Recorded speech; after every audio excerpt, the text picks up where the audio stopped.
Welcome back বন্ধুরা, আমাদের চ্যানেলের একদম নতুন একটি ভিডিওতে আপনাদের সবাইকে স্বাগত জানাই।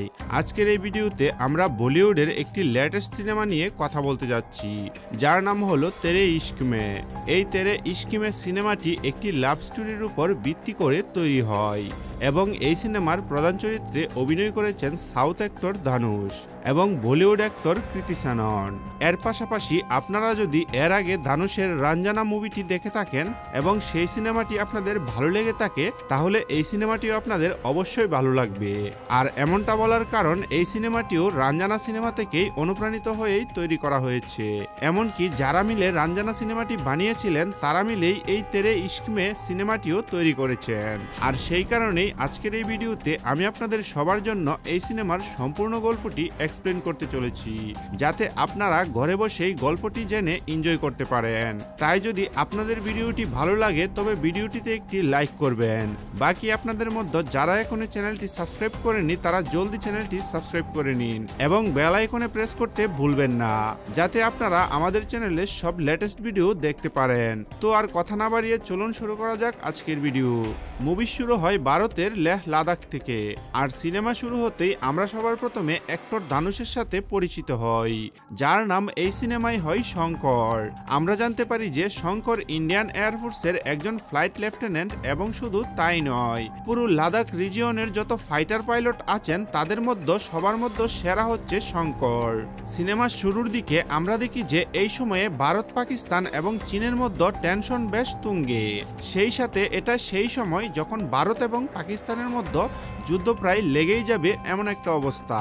আর তাই এই সময়ে শঙ্করকে আকাশে পেট্রোলিং বা টহল দেওয়ার জন্য পাঠানো হয়। কিন্তু শঙ্কর যখন তার এয়ারক্রাফট নিয়ে আকাশে পেট্রোলিং করছিল, তখনই সে লক্ষ্য করে যে ইন্ডিয়ান এয়ারফোর্সের সীমানার মধ্যে একটি চাইনিজ জাহাজ বা শিপ আসছে। যদিও সেই সময় ওই চাইনিজ এয়ারক্রাফটটি ভারতের সীমানায় পুরোপুরি ঢুকেনি, কিন্তু শঙ্কর ওটা দেখা মাত্রই সেই এয়ারশিপের কাছে চলে যায় এবং চাইনিজ এয়ারক্রাফটের লোকেদের ভয় দেখাতে থাকে যাতে তারা ভারতে না ঢুকে এবং ওখান থেকেই ফিরে যায়। এটা দেখে শঙ্করের সিনিয়ররা ওয়্যারলেসের মাধ্যমে তাকে বুঝান যে সে যেন এমনটা না করে, কারণ তার এমন আগ্রাসন বা রাগের কারণে চীনের সাথে তাদের লড়াই শুরু হয়ে যেতে পারে। আর বন্ধুরা, আমরা দেখি যে ঘটনাটি তেমনই ঘটে, কারণ শঙ্করের কথা শুনে চাইনিজ এয়ারক্রাফটের অফিসাররা রেগে যান এবং তারা লড়াই করার জন্য প্রস্তুতি নিয়ে নেন। কিন্তু যেই মাত্র ওই অফিসাররা লড়াই করার জন্য এয়ারক্রাফট থেকে বাইরে আসতে থাকেন, ঠিক তখনই শঙ্কর তাদের সবার উপর নিজের মিসাইল তাক করে দেয়। আর এটা দেখে চাইনিজ অফিসাররা ভয় পেয়ে যান এবং সেখান থেকে ফিরে চলে যান। কিন্তু এসবের পর শঙ্কর যখন ল্যান্ড করে ফিরে আসে, তখন তার সিনিয়র তার সাথে দেখা করেন এবং শঙ্করকে খুব বকাবকি করেন। আমরা জানতে পারি যে এখানে শঙ্করের সিনিয়রের নাম গ্রুপ ক্যাপ্টেন শাকাওয়াত, কিন্তু তিনি এখানে শঙ্করকে বকা দিয়ে বলেন যে তার এত আগ্রাসন দেখানো উচিত হয়নি। তিনি মানেন যে শঙ্কর একজন খুব ভালো অফিসার, কিন্তু এত রাগ তার জন্য একদমই ঠিক নয়, কারণ এমনটা করার ফলে সে ডিসিপ্লিন বা শৃঙ্খলা ভঙ্গ করেছে এবং ভবিষ্যতে সে তাদের সবার জন্য বিপদ ডেকে আনতে পারে। এছাড়াও শঙ্কর আকাশে তার সিনিয়রদের অর্ডার ফলো করেনি, তাই গ্রুপ ক্যাপ্টেন শাকাওয়াত তার উপর ইনকোয়ারি বা তদন্ত বসান। তিনি একটি উপদেশ দেন যে শঙ্করকে একজন ডাক্তারের কাছে কাউন্সিলিং করানো হোক এবং যখন এটা নিশ্চিত হওয়া যাবে যে শঙ্করের রাগ শান্ত হয়েছে এবং সে অফিসার হওয়ার যোগ্য হয়ে উঠেছে, একমাত্র তখনই শঙ্করকে এয়ারফোর্সে আবারও এন্ট্রি দেওয়া হবে। আর ততক্ষণ পর্যন্ত শঙ্করকে এয়ারক্রাফট উড়াতে বারণ করে দেওয়া হয়। বন্ধুরা, ইনকোয়ারি বসার পরেই আমরা দেখি যে এই রিকোয়েস্টটি সোজা দিল্লিতে আসে এবং দিল্লিতে ইন্ডিয়ান এয়ারফোর্সের হেডকোয়ার্টারের ভেতর আমরা দেখি যে এই রিকোয়েস্টটি দেওয়া হয় সোজা ডাক্তার মুক্তিকে। আমরা দেখি যে ডাক্তার মুক্তি আর কেউ নন, বরং কৃতি শ্যানন। আর যেমনটা আমরা সিনেমার ট্রেলার থেকে জানি যে এই সিনেমায় শঙ্কর এবং মুক্তির আগে থেকেই অনেক বড় কোনো কানেকশন বা সম্পর্ক রয়েছে। কিন্তু বন্ধুরা, সেই কানেকশনটি আসলে কি, এটা আমরা সামনে জানতে পারবো। এখন এখানে দিল্লিতে ডাক্তার মুক্তি যখনই শঙ্করের ফাইল হাতে পান, তখন ফাইলের ভেতরে শঙ্করের নাম এবং ছবি দেখে তিনি অবাক হয়ে যান। এর পাশাপাশি আমরা এটাও লক্ষ্য করি যে ডাক্তার মুক্তি এই সময়ে প্রেগনেন্ট বা গর্ভবতী, কিন্তু প্রেগনেন্ট হওয়া সত্ত্বেও তিনি বলেন যে তিনি এই কেসটি অবশ্যই নেবেন এবং তিনি শঙ্করের কাউন্সিলিং করতে আসবেন। এরপরে আমরা দেখি যে ডাক্তার মুক্তি সোজা লাদাখে আসেন এবং সেখানে এসে শঙ্করের সাথে দেখা দেখা করেন। কিন্তু বন্ধুরা যেই তিনি শঙ্করের সামনে আসেন আমরা লক্ষ্য করি যে শঙ্কর তাকে দেখেই বমির বাহানা করে সেখান থেকে চলে যায় এবং সে তার সিনিয়রকে বলে যে তার বমি আসছে। আর এটা দেখে আমরা বুঝতে পারি যে অতীতে শঙ্কর এবং মুক্তির মাঝে এমন কিছু ঘটেছে যার কারণে শঙ্কর মুক্তিকে ঘৃণা করে। এরপরই ফ্ল্যাশব্যাক শুরু হয় এবং আমরা সোজা গল্পে চলে যাই 7 বছর আগে দিল্লিতে। বর্তমান সময়ের ঠিক 7 বছর আগে আমরা দেখি যে দিল্লির একটি কলেজে শঙ্কর এবং মুক্তি দুজনেই পড়াশোনা করত, কিন্তু এই কলেজের ভেতর এই দুজনের জীবন ছিল সম্পূর্ণই আলাদা। মুক্তি ছিল খুব ধনী পরিবারের মেয়ে আর অন্যদিকে শঙ্কর ছিল খুবই সাধারণ একটি পরিবারের ছেলে।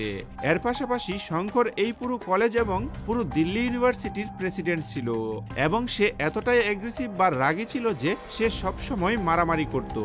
শঙ্করের সাথে সবসময় তার 10-20 জন গুন্ডা থাকতো যারা বলতে গেলে ওই কলেজেরই ছাত্র ছিল, কিন্তু তারা শঙ্করের সাথেই মারামারি করত।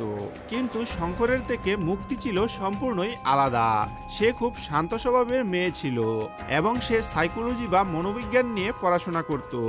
এই কলেজে মুক্তি একটি থিসিস তৈরি করে, সেটি ছিল ভায়োলেন্স বা হিংস্রতার উপর, এবং এই থিসিসে সে মূলত 2200 পাতার একটি প্রজেক্ট তৈরি করে যেখানে সে তার শিক্ষকদের সামনে প্রস্তাব রাখে যে সাইকোলজি ব্যবহার করে আমরা যে কোনো মানুষের ভেতর থেকে ভায়োলেন্স বা হিংস্রতা দূর করতে পারি। অর্থাৎ যদি কোনো ব্যক্তি খুব রাগী হয় তবুও সাইকোলজি ব্যবহার করে তাকে ধীরে ধীরে শান্ত করা সম্ভব এবং তার মনের রাগ পুরোপুরি শেষ করাও সম্ভব। কিন্তু বন্ধুরা যেই সময় মুক্তি তার থিসিস প্রজেক্টটি বোঝাচ্ছিল সেই সময়ে ওই একই হলে শঙ্কর একটি ছেলেকে পেটাতে পেটাতে নিয়ে আসে এবং সে হলের ভেতরেই তার বন্ধুদের সাথে মিলে ছেলেটিকে খুব বাজেভাবে মারধর করে, শুধুমাত্র এই কারণে যে ওই ছেলেটি ইলেকশনে শঙ্করের বিরুদ্ধে দাঁড়িয়েছিল। বন্ধুরা মুক্তি যেই শিক্ষকদের সামনে এই প্রস্তাব রাখছিল তারা শঙ্করের এই কাণ্ড দেখে খুব রেগে যান এবং তারা মুক্তিকেই বলেন যে কোনো মানুষের ভেতর থেকে ভায়োলেন্স শেষ করা অসম্ভব, তাই তারা মুক্তিকে বলেন যে অন্য কোনো প্রজেক্টের উপর কাজ করতে এবং এই ভায়োলেন্স প্রজেক্টটি বাদ দিতে। কিন্তু মুক্তি তার কথাই অটল থাকে আর তাই সে সিদ্ধান্ত নেয় যদি সে শঙ্করের মন থেকে ভায়োলেন্স দূর করতে পারে, যে কিনা এমনিতেই খুব বেশি ভায়োলেন্স বা হিংস্র মানুষ, তাহলে সে তার শিক্ষকদের সামনে রিসার্চ বা গবেষণাটিকে প্রমাণ করতে পারবে। সে এটা প্রমাণ করতে পারবে যে সাইকোলজি ব্যবহার করে ভায়োলেন্স বা হিংস্রতাও দূর করা সম্ভব। বন্ধুরা এই বিষয়টি মুক্তির জন্য একটি চ্যালেঞ্জ হয়ে দাঁড়ায়। চ্যালেঞ্জটি ছিল তাকে যে কোনোভাবে শঙ্করের ভেতরের হিংস্রতাকে শেষ করতে হবে এবং শঙ্করকে একজন জিরো অ্যাঙ্গার বা রাগহীন মানুষ বানাতে হবে যাতে সে তার শিক্ষকদের কাছ থেকে তার থিসিসের অ্যাপ্রুভাল বা অনুমোদন নিতে পারে। যদিও বন্ধুরা এখানে শঙ্করের সাথে মুক্তিরও দেখা হয় এবং এক দেখাতেই শঙ্করের মুক্তিকে বেশ ভালোও লেগে যায়, কিন্তু ঠিক সেই সময়ে মারামারি করার কারণে সেখানে পুলিশ আসে এবং তারা শঙ্করকে ধরে নিয়ে যেতে থাকে। কিন্তু যাওয়ার আগে শঙ্কর মুক্তিকে বলে যে সে এমন মারামারি প্রায়ই করে, তাই কমলানগর পুলিশ স্টেশনে তার রোজগার আসা যাওয়া আছে, তাই মুক্তি যদি তার সাথে দেখা করতে চাই তবে সেখানে আসতে পারে। বন্ধুরা এরপর আমরা দেখি যে শঙ্কর এবং তার এক বন্ধু যার নাম বেদ তাদের দুজনকে পুলিশ ধরে সুজা থানার সেলে বা হাজতে ভরে দেয়। কিছুক্ষণ পর পুলিশ স্টেশনে শঙ্করের বাবা আসেন। শঙ্করের বাবাকে দেখেই আমরা বুঝতে পারি যে এই চরিত্রে অভিনয় করেছেন অ্যাক্টর প্রকাশ রাজ। আমরা জানতে পারি যে শঙ্করের বাবা পেশায় একজন উকিল যিনি কাচের ওই 30,000 কোর্টে নোটারির কাজ করেন এবং এই কাজ থেকে তিনি খুব কম টাকায় আয় করেন, যা দিয়ে তার এবং তার ছেলের কোনো মতে দিন চলে। কিন্তু শঙ্কর তার বাবার পরিস্থিতি বুঝে না এবং সে শুধু মারামারি করে। এখানে শঙ্করের বাবা তাকে এবং তার বন্ধুকে ছাড়াতে আসেন, কিন্তু শঙ্কর তার বাবার সাথেও রাগের সুরে কথা বলে এবং বাবাকে বলে যে তার কোনো সাহায্যের প্রয়োজন নেই। একথা শুনে শঙ্করের বাবা রাগে সেখান থেকে চলে যান। কিন্তু কিছুক্ষণ পরেই পুলিশ স্টেশনে মুক্তি আসে এবং সে শঙ্কর ও তার বন্ধুকে সেখান থেকে ছাড়িয়ে নিয়ে যায়। এরপর মুক্তি শঙ্করকে নিয়ে একটি জায়গায় যায় এবং সেখানে বসে তার সাথে কথা বলা শুরু করে।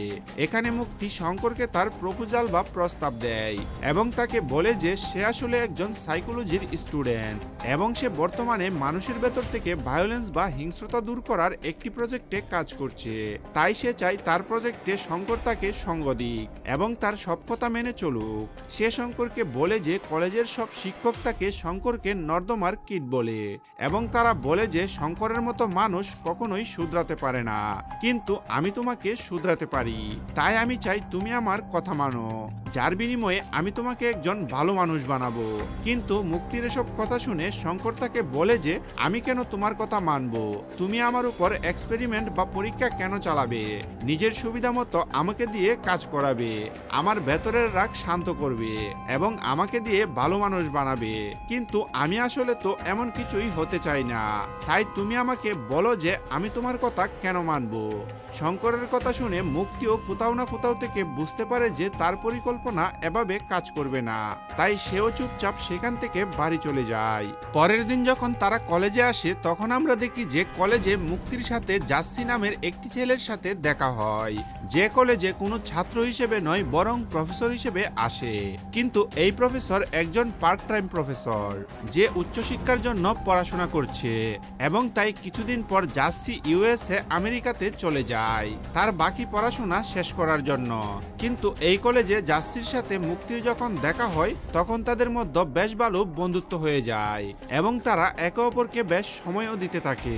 যদিও এরপরই মুক্তির আবারও মনে পড়ে যে তাকে তার থিসিস শেষ করতেই হবে এবং সেটা শেষ করার জন্য আবারও সে শঙ্করের কাছে যায় যাতে সে শঙ্করের ভেতরের ভায়োলেন্স দূর করতে পারে। কিন্তু যেই সে শঙ্করের কাছে পৌঁছায় সে দেখে যে শঙ্কর সেখানে তার কলেজের অনেক বন্ধুদের সাথে মিলে পুরো কলেজ ক্যাম্পাসে রকেট বা বাজি ফাটাচ্ছে এবং কলেজের যত কাপল বা প্রেমিক প্রেমিকা আছে তাদের সবাইকে বিরক্ত করছে। আর এসব সে করছে কারণ আজ ভ্যালেন্টাইন্স ডে এবং শঙ্কর আজকের দিনে কাউকে খুশি দেখতে চায় না। এসব দেখে মুক্তি যখন তাকে জিজ্ঞেস করে যে সে কেন এমন করছে তখন শঙ্কর মুক্তিকে বলে যে আমার তো কোনো গার্লফ্রেন্ড নেই, তাই এদেরকে কেন ছেড়ে দেব আমি। শঙ্করের এই কথা শুনে মুক্তি তাকে অফার দেয় যে যদি এই ব্যাপার হয় তবে আমি তোমার গার্লফ্রেন্ড হচ্ছি, কিন্তু হ্যাঁ শুধুমাত্র কাজের জন্য। তো এই চুক্তির আওতায় তুমি গার্লফ্রেন্ড পেয়ে যাবে আর আমি আমার কাজ শেষ করে নেব। যদিও শঙ্কর মুক্তির এই অফারেও একটু গড়িমসি করে আর তা শুনে মুক্তিরও একটু রাগ হয়।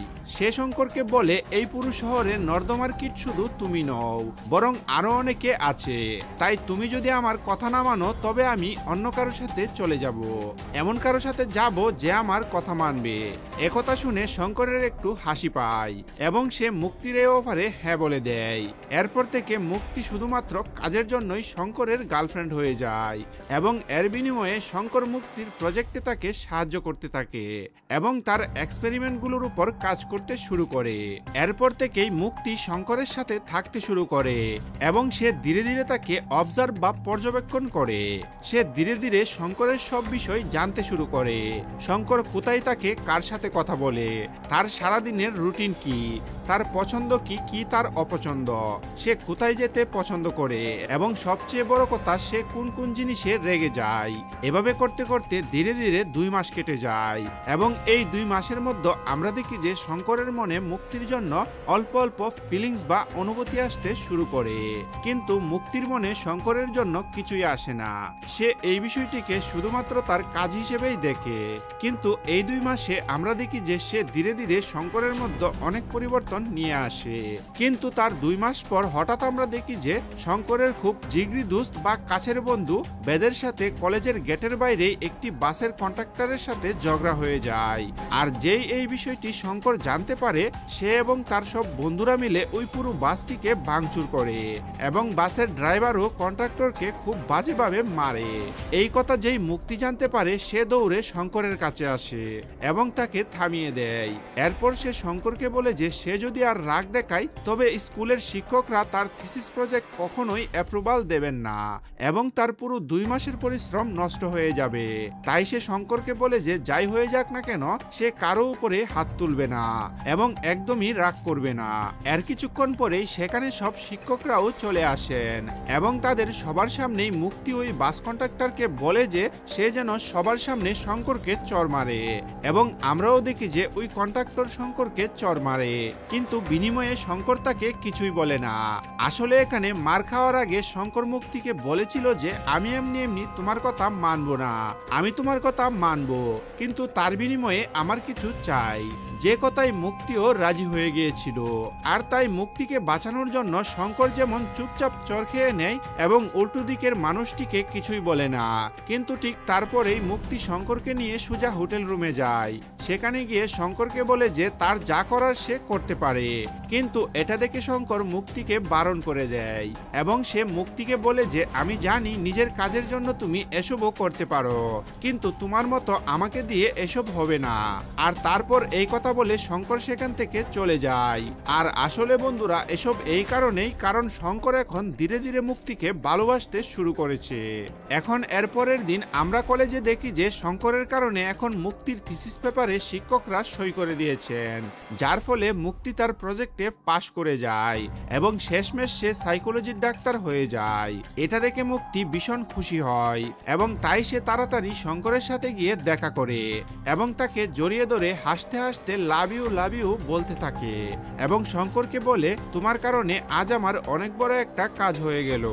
এখানে শঙ্কর প্রথমে মুক্তির কথা শুনে এবং তারপর সে মুক্তিকে নিজের মনের কথা জানায়। সে মুক্তিকে বলে তুমি জানো আমার এত কেন রাগ হয়? আসলে আমার এত রাগ হওয়ার কারণ হলো আজ থেকে বহু বছর আগে যখন আমি ছোট ছিলাম এবং বয়স মাত্র 10 বছর ছিল, তখন আমার চোখের সামনে আমার মা আগুনে পুড়ে মারা যান। আমি নিজের চোখের সামনে আমার মাকে পুড়ে মরতে দেখেছি এবং তাই সেই কষ্টটা আমিও অনুভব করেছি। আর তারপর তার পরের দিন থেকেই রোজ আমি আমার ভেতর থেকে জ্বলতে থাকতাম এবং আমার জ্বালা পোড়ার কষ্ট হতে লাগলো। আর এটাই আমার এত রাগী হওয়ার কারণ হয়ে দাঁড়ালো, যার ফলে আমি নিজের রাগকে নিয়ন্ত্রণ করতে পারতাম না। কিন্তু মুক্তি তুমি আমাকে পুরোপুরি বদলে দিয়েছ। মুক্তি আমি তোমাকে খুব ভালোবাসি আর আমি চাই আমি সবসময় তোমার সাথেই থাকি। কিন্তু বন্ধুরা আমরা দেখি যে শঙ্করের এসব কথা শুনে মুক্তি অবাক হয়ে যায়, কারণ অবশ্যই শঙ্কর তো মুক্তিকে অনেক ভালোবাসতো, কিন্তু মুক্তি শঙ্করকে এক ফোঁটাও ভালোবাসতো না। এখন ঠিক এই সময়েই কলেজের গেটে মুক্তির এক বন্ধু আসে, যে মুক্তিকে ডাক দেওয়া মাত্রই মুক্তি শঙ্করকে ছেড়ে সেখান থেকে চলে যায় এবং তার বন্ধুর গাড়িতে বসে বেরিয়ে যায়।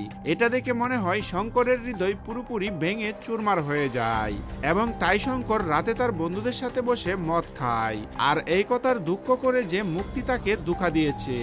এই সময়ে শঙ্করের এক বন্ধু তার কাছে আসে এবং শঙ্করকে জানায় যে আজ যে ছেলেটি মুক্তিকে গাড়িতে বসিয়ে নিয়ে গেল সে তার ব্যাপারে সব খোঁজখবর নিয়ে এসেছে। ওই ছেলেটি আসলে মুক্তির বাবার বন্ধুর ছেলে এবং সে মুক্তির সাথে ছোটবেলা থেকেই ফ্রান্সে পড়াশোনা করত। আর সে এটাও শুনেছে যে তাদের দুই বাবা মিলে তাদের বিয়েও ঠিক করে ফেলেছেন। এই কথা শুনে শঙ্করের ভীষণ রাগ হয় এবং যেই সে জানতে পারে যে এই মুহূর্তে মুক্তি ওই ছেলের সাথে কোনো বারের ভেতরে আছে, অমনি শঙ্কর তাড়াতাড়ি তাদের দুজনকে প্রশ্ন করতে চলে যায়। আর তারপর ওই বারের ভেতরে সে মুক্তি এবং তার বন্ধুর সাথে প্রচুর তর্কাতর্কি শুরু করে এবং সে মুক্তিকে বলে আমি তোমাকে ভালোবেসেছিলাম কিন্তু তুমি আমাকে ধোঁকা দিয়েছ। আর তারপর এই সব ড্রামার পর শঙ্কর সেখান থেকে চলে যায়। কিন্তু বন্ধুরা মুক্তি একজন সাইকোলজির ডাক্তার, তাই সে জানে যে শঙ্করের মতো সাইকোলজির মানুষরা কি কি করতে পারে। আর তাই মুক্তি সিদ্ধান্ত নেয় যে শঙ্করের বাড়ি গিয়ে তার সাথে দেখা করা উচিত এবং কথা বলে তাকে সবকিছু বোঝানো উচিত যে তার এবং মুক্তির কোনো মিল নেই, তাই শঙ্কর যেন তার জীবনে এগিয়ে যায়। এখন এই কথা ভেবে যেই মুক্তি শঙ্করের বাড়ি যায় সে দেখে যে শঙ্কর খুব ছোট এবং পুরনো একটি বাড়িতে থাকে। যখন সে শঙ্করের বাড়ি পৌঁছায় তখন সে দেখে যে শঙ্কর এই সময় তার বাবা এবং তার বন্ধু বেদের সাথে রাতের খাবার খাচ্ছে। এখন এখানে মুক্তি শঙ্করকে এটাই বলতে এসেছিল যে সে তাকে ভালোবাসে না এবং তাই শঙ্করেরও এই বিষয়টি বোঝা উচিত এবং জীবনে এগিয়ে যাওয়া উচিত। কিন্তু যেহেতু এই সময় শঙ্করের সাথে তার বাবাও ছিলেন তাই মুক্তি এখানে শঙ্করকে এসব কথা বলতে পারে না। শুধু তাই নয় বরং মুক্তি উল্টে শঙ্করকে পরের দিন নিজের বাড়িতে ডেকে নেয় এবং সে তাকে বলে যে সে তার বাড়িতে এসে তার বাবার সাথে কথা বলতে পারে। এই বলে মুক্তি সেখান থেকে চলে যায়। এখন মুক্তি এই কথা বলে যেই সেখান থেকে যায় ঠিক তারপরেই শঙ্কর, তার বাবা এবং তার বন্ধু বেদ খুব খুশি হয়ে যায় এবং সেই সাথে তারা খুশিতে নাচতে শুরু করে এবং তারা এটা ভাবতে শুরু করে যে সম্ভবত মুক্তিরও শঙ্করের প্রতি ভালোবাসা ভালোবাসা জন্মেছে এবং তাই সে শঙ্করকে তার বাবার সাথে দেখা করার জন্য ডাকছে। এরপর পরের দিন শঙ্কর দেরি না করে মুক্তির বাবার সাথে দেখা করতে তাদের বাড়িতে যায়। কিন্তু যেই মুক্তির বাবা শঙ্করের সাথে দেখা করে আর কথা বলা শুরু করেন এবং তিনি শঙ্করকে নিচু দেখাতে থাকেন এবং জিজ্ঞেস করেন যে সে আসলে কত টাকা আয় করে এবং সে কি কাজ করে। কিন্তু যেহেতু শঙ্করের কাছে কোনো ভালো চাকরি নেই এবং সে টপগিরি বা মাস্তানি করে, তাই এসব বিষয় নিয়ে মুক্তির বাবা শঙ্করকে খুব অপমান করেন। পাশাপাশি তিনি শঙ্করকে এটাও জানান যে তিনি আর কেউ নন, বরং একজন জয়েন্ট সেক্রেটারি, আর একজন জয়েন্ট সেক্রেটারির এত বড় অফিসার হন যে তার নিচে আইএএস এবং আইপিএস অফিসাররাও থাকেন। এসব কথা শুনে শঙ্কর বুঝতে পারে যে মুক্তির বাবা তাকে নিচু দেখাচ্ছেন। তাই শঙ্কর মুক্তির বাবাকে বলে যে আপনি যেই পজিশনে আছেন সেখানে আসার জন্য আমাকে কি করতে হবে।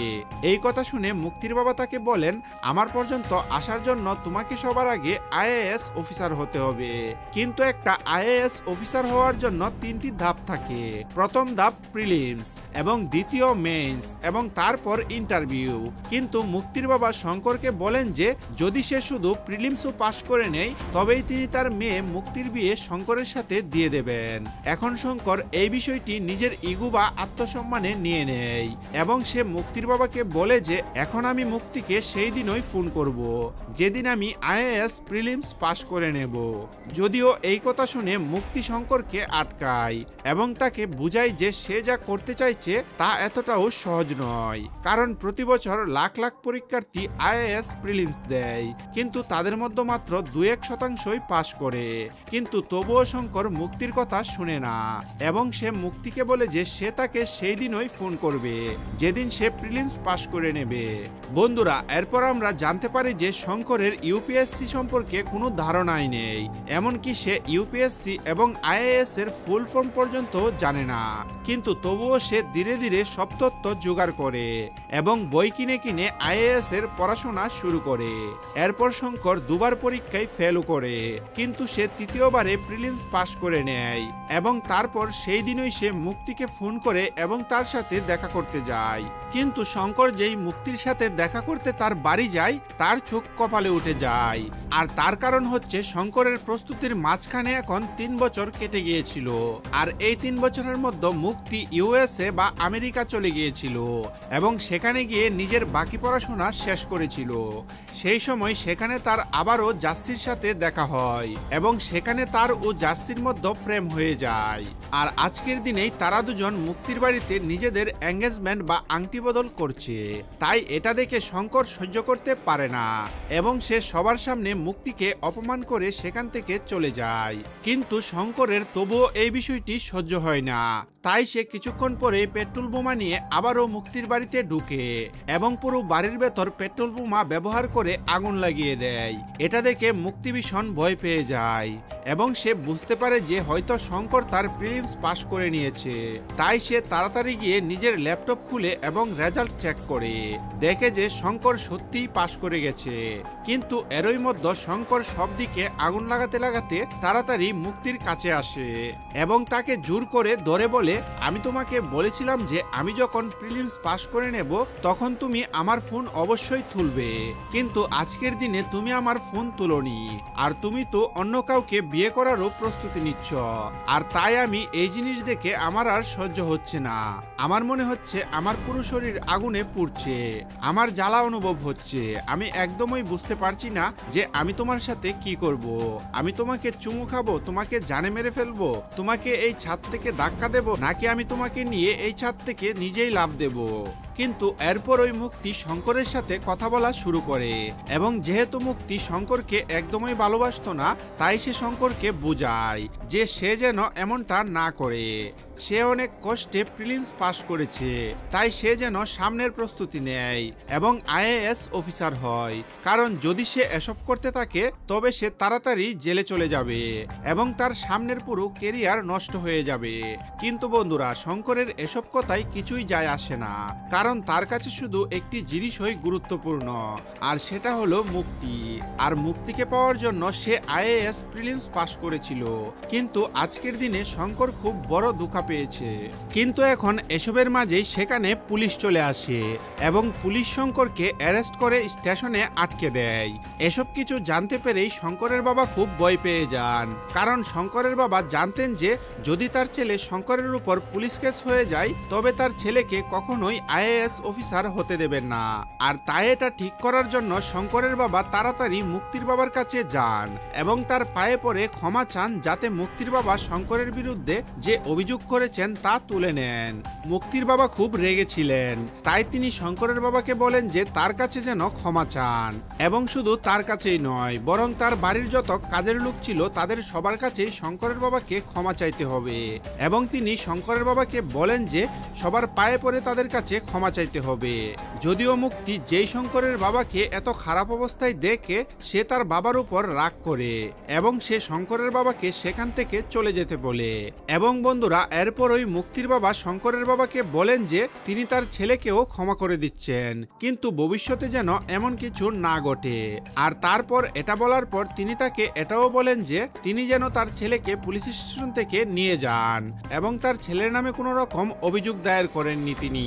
এরপরই শঙ্করের বাবা পুলিশ স্টেশনে যান এবং সেখান থেকে ছেলেকে ছাড়িয়ে নিয়ে যান। পুলিশ স্টেশনে আমরা দেখি যে শঙ্করকে পুলিশ খুব বাজেভাবে পিটিয়েছে এবং তাই শঙ্কর খুব খারাপ অবস্থায় আছে, কিন্তু তবুও শঙ্করের বাবা তাকে নিজের স্কুটারে বসান এবং বাড়ি নিয়ে যেতে থাকেন। আর এই সময় শঙ্করের বাবা তার ছেলের জন্য খুব ইমোশনাল হয়ে পড়েন এবং তাই তিনি শঙ্করের সাথে কথা বলতে বলতে তাকে বলেন যে বাবা, তোর মনে আছে তুই যখন ছোট ছিলি তখন তুই সবসময় আমার কাছে প্লেনে বসে উড়ার বায়না করতি, কিন্তু গরিব হওয়ার কারণে আমি তোর স্বপ্ন কোনোদিনই পূরণ করতে পারিনি, কিন্তু তোর খুশির জন্য আমি তোর সাথে চোখে পট্টি বেঁধে দিতাম আর নিজেই সাইকেল খুব জোরে জোরে চালাতাম, এত জোরেই চালাতাম যে তুই তাতে খুব আনন্দ পেতি এবং তোর মনে হতো যে তুই প্লেনের ভেতরেই বসে উড়ছিস। এখন এখানে শঙ্করের বাবা ইমোশনাল হয়ে স্কুটার খুব জোরে জোরে ছুটান এবং তিনি শঙ্করকে বলেন যে দেখ বাবা, আজও তোর বাবা তোকে প্লেনে বসিয়ে উড়াচ্ছে। কিন্তু ইমোশনাল হওয়ার কারণে শঙ্করের বাবার স্কুটার খুব জোরে চালাতে শুরু করেন, যার ফলে স্কুটারে সমস্যা দেখা দেয় এবং স্কুটারটা অ্যাক্সিডেন্ট করে শঙ্কর এবং তার বাবা স্কুটার সমেত মাটিতে পড়ে যান। মাটিতে পড়ার কারণেই শঙ্করের বাবার খুব বাজেভাবে চোট লাগে এবং ঘটনাস্থলেই শঙ্করের বাবার মৃত্যু হয়। এটা দেখে শঙ্কর পুরোপুরি ভেঙে পড়ে। এরপর শঙ্কর তার বাবার শেষকৃত্য করার জন্য সোজা বেনারস বা কাশিতে যায়, কিন্তু বেনারসে যেই পুরোহিত তার বাবার শেষকৃত্য করেন সেই পুরোহিত আর কেউ নন বরং রাঞ্জানা সিনেমার কুন্দনের বেস্ট ফ্রেন্ড ছিলেন এবং তাকে এই সিনেমায় সেই রেফারেন্সের জন্যই রাখা হয়েছে। আর যেহেতু ওই সিনেমায় এই পুরোহিতের বন্ধু অর্থাৎ কুন্দন একটি মেয়ের পেছনে জীবন নষ্ট করেছিল, তাই সে এখানে শঙ্করকে বুঝায় যে সে যেন ওইভাবে একদমই নিজেকে নষ্ট না করে।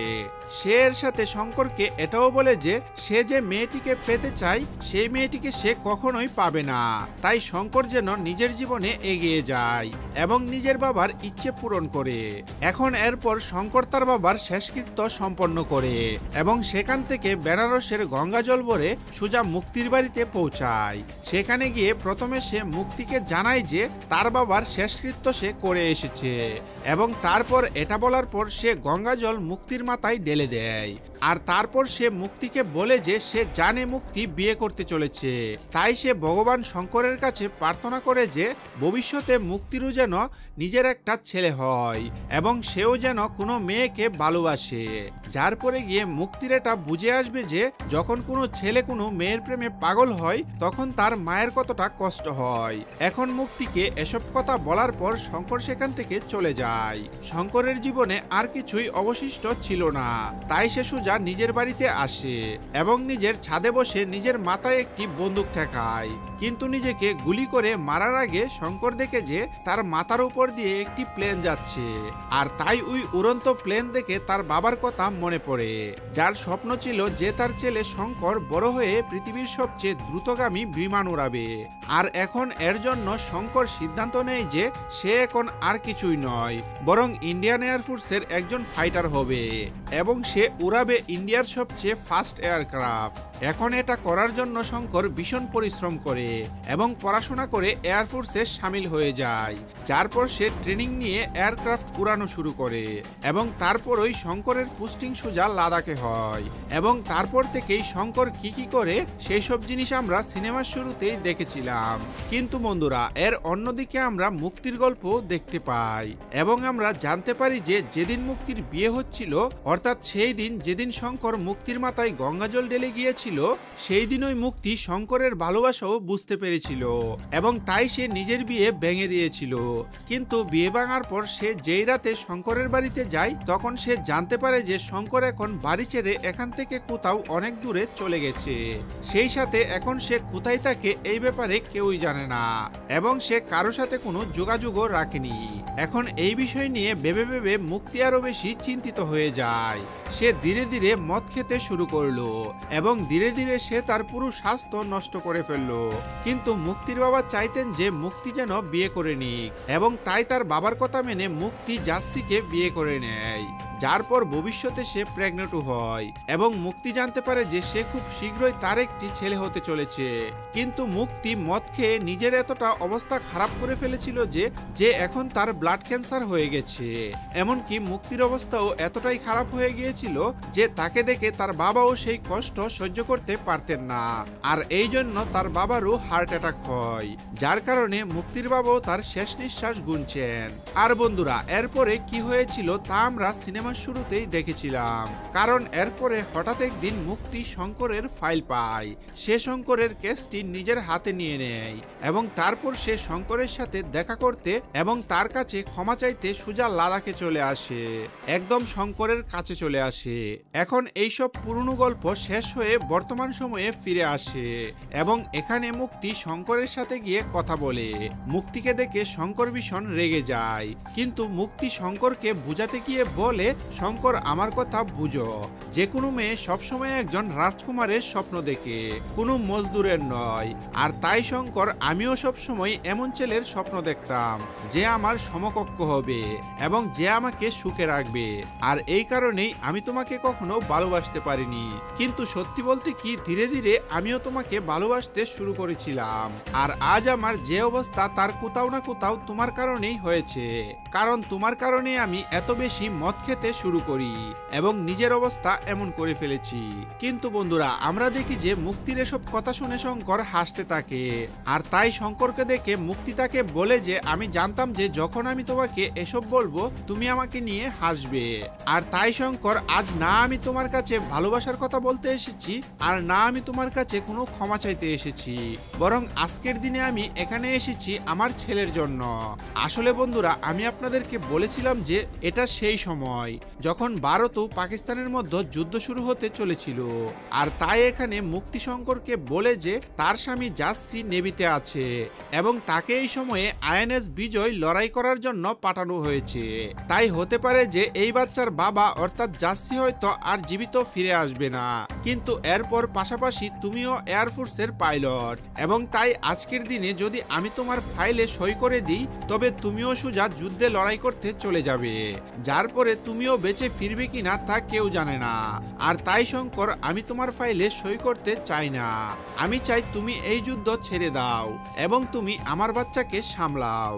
এখন এখানে শঙ্কর মুক্তির কথা মানতে পুরোপুরি অস্বীকার করে, কিন্তু পর মুহূর্তেই মুক্তির শরীর খারাপ হয়ে যায় এবং তার শরীর থেকে রক্ত বের হতে শুরু করে, যা দেখে শঙ্করের মন গলে যায় এবং সে বুঝতে পারে যে হয়তো তার আর কিছুক্ষণের মধ্যেই মুক্তির ডেলিভারি হতে চলেছে। তাই সে মুক্তিকে জলদি করে কুলে তুলে হাসপাতালের ভিতরে নিয়ে যেতে থাকে। এখানে মুক্তি আবারও শঙ্করের কাছে এই কথা দেওয়ার জন্য বলে যে সে তার মৃত্যুর পর তার ছেলেকে সামলাবে, কিন্তু শঙ্কর শঙ্কর মুক্তিকে বলে যে যদি সে তার ছেলেকে সামলায় তবে সে নর্দমার কীট হিসেবে পরিচিত হবে, কারণ সে নিজেও একটা নর্দমার কীট। কিন্তু একথা শুনে মুক্তি শঙ্করকে বলে যে সে নিজেই এক নর্দমার কীটকে মানুষ বানিয়েছে এবং সেই মানুষটি আজকের দিনে ইন্ডিয়ার এয়ারফোর্সের সেরা পাইলট, আর তাই সে জানে যে তার ছেলে শঙ্করের সাথে পুরোপুরি সুখে থাকবে। কিন্তু এসব কথা শোনার পর শঙ্কর মুক্তিকে বলে যে তোমার এসব ভাবার কোনো প্রয়োজন নেই, কারণ আজকের দিনে আমি যুদ্ধে যাব এবং নিজের দেশের শত্রুদের সাথে লড়াই করব, কারণ এখন আমার একটাই কর্তব্য, আর তা হলো আমার দেশকে রক্ষা করা। আর রইল তোমার ছেলের কথা, তো তার সুরক্ষা তার বাবাই করবে, অর্থাৎ জাসি, আর আমি থাকতে জাসির কিছুই হবে না, আমি তোমাকে কথা দিলাম।